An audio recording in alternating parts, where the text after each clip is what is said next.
But my feeling is if they don't want it to have, you know, if it can leach into the plastic eventually and then leach out, my instinct tells me probably not.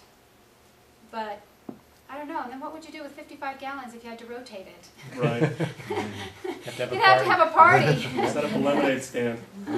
That's right. Well, you know, they store indefinitely in the powder thing. You know, if you don't get them wet, and they don't, you know, you keep them in a relatively cool place. They store indefinitely, and then you can store flavors, and then everybody can have what kind of lemonade they want.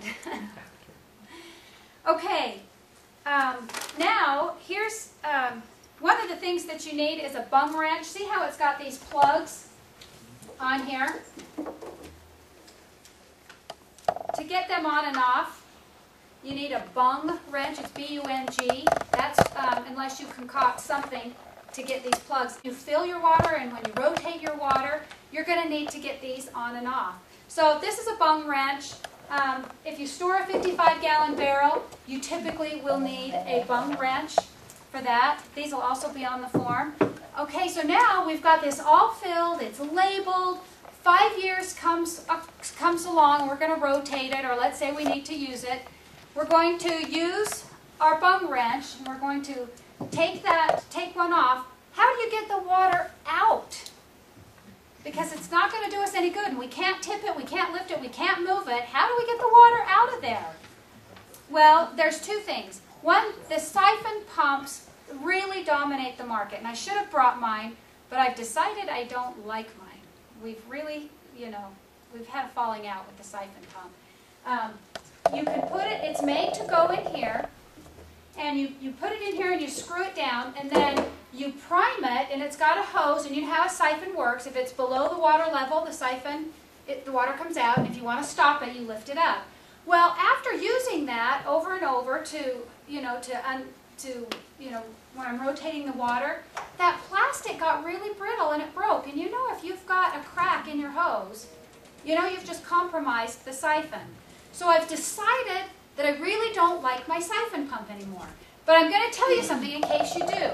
I had one lady, she had it in, and she was trying to pump it out. She calls me up and she says, the siphon pump doesn't work. I think I've got a bad one. It just doesn't work. Well, just so you know how siphons work. If you're taking water out, somehow water has to be introduced into the barrel. So that's why there's two plugs. If you look on here, can you see that there's two plugs? Well, that's because if you put a siphon pump, for it to effectively get water out, you have to take this one off or loosen it so water will go in. She didn't know that. Air, excuse me, thank you. So air will go in, and then the siphon will come out. If you have like a Tide bottle, you know, liquid Tide, we all have to dispense it, but you have to loosen the little thing on top. That's how these work. These will all have an air intake. So when you dispense, you know, the air can go in and you can dispense the water. However, there is another way. One of the things that I also like is this siphon hose. I really dig that because, you know, the other one you have to prime, and it takes some time just to get it, you know, to get it to work. Sometimes they work faster than others. This hose is great because when you put it in, it doesn't seal this off. So now you've already got a place for the air intake, and literally you just go shake, shake, shake, shake, and it starts the siphon. It's kind of cool. It says as seen on TV or as seen on YouTube. You can go YouTube the siphon hose, and it really works. They put blue water in a sink, and they go shake, shake, shake, and you can see it just start going through the hose. So I really like the siphon hose better than I like the siphon pump.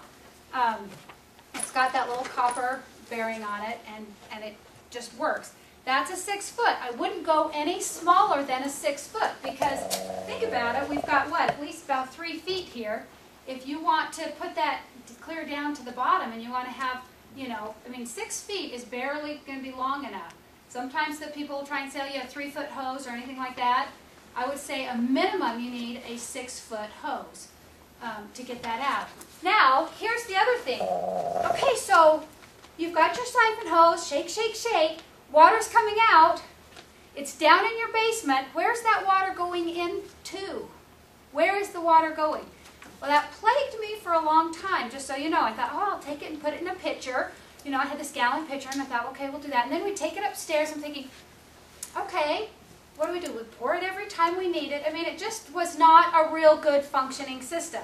So that's why these two have become one of my favorite, a couple of my favorite containers. What my new system is now is I would take this downstairs where I store these. I would siphon with the hose in here. Well, this is the same system. Same system. You can take this little spigot and you can put it on this side. So now we go downstairs or in the garage or wherever our water is stored, but where we don't usually need our water. Siphon it in here, put this on with the spigot, and now look, I've got running water. So I can put this one in the kitchen, I can put one in the bathroom. You've actually got running water where you need it. I was really happy when I figured out that system.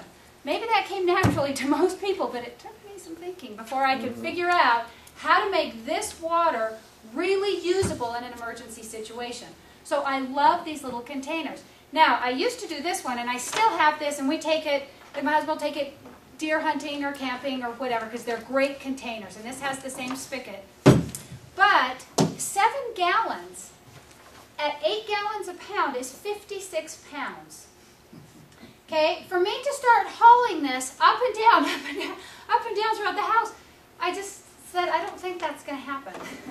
So I actually like the 5 gallon. And if you had this, you would only have to fill it halfway full or however full that you could carry, you know. But I do like the 5 gallon size. It stores a little easier. It just seems to be a little easier to manipulate, to carry around and all of that. So I really like these containers to make these containers usable, to make the water in these containers usable. That's what I think is the real value in these. And in the meantime, you know, I don't keep mine full of water, but you certainly could. You could put a little bleach in them. A half teaspoon bleach is all you need. And you could keep this full. Then it can double up as your portable water if you wanted to. So whatever system works, find one that works for you. Sometimes you can get 5 gallon containers like that that aren't colored. You know, they're white. Yep. But they're transparent too. Is that bad as far as bacteria growing or something because light can get in there? They're not ideal. I don't know if they're necessarily bad, especially because if you kept them in a storage room that were dark most of the time. But and a lot of people will sell those.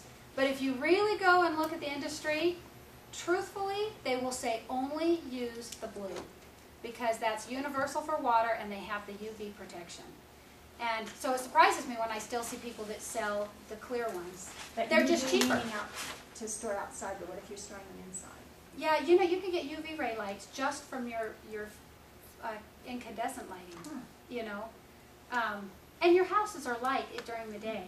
So truthfully, if you wanted to be strictly correct, I mean, you should be using a blue barrel. You should be using a blue container. They have the UV protection. The clear ones are usually not as thick because they have ones that they say are collapsible and everything. Those are ones that are typically not a BPA free.